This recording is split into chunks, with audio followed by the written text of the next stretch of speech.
அந்த நம்ம வயல் ஓட்டி ஆண்டவர் வந்தாருக்காரு. அவர்லாம் வரும்போது வந்தாரு. 180 இருந்த ஸ்பீடு. அவர் வந்தாரு 220. அதுல பாட்டு வர மாட்டாங்க. என்ன பாட்டு? அது விஷய பாட்டு. அந்த அருணறிவில்லை அரிசனை கவுத்து சொல்லு. அப்படி ஒரு பாட்டு போட்டாங்க. ஒரு 2 பேர் வந்தாங்க துணைக்கு. சரி. அப்படி போட்டு வராங்க. அந்த பாட்டு அந்த பாட்டை போட்டே பாக்கணும். அதுல அவர் வளர்த்து சரியான வளர்த்தி. சரி. எத்தனை பாட்டு இருக்கு? புரிஞ்சுக்கிட்டே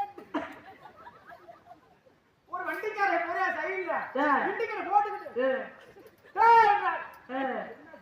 என்னடி வேலை வந்தாரு? என்ன வந்தாரு உன்னைய? வீட்டுல படுத்திருந்த வேலைக்கு வந்தாரு. சரி. அவர் வாட்டிய கியர் நினைச்சு என் கொண்டைய பிடிச்சி டாப் கியர்ல 1 2 3 போட்டாரு. என் கொண்ட பையனா அந்த ஐயோ அதனால அவரே மாட்டிக்கிட்டாரு. கொண்டைய அந்த போச்சு. சரி நானும்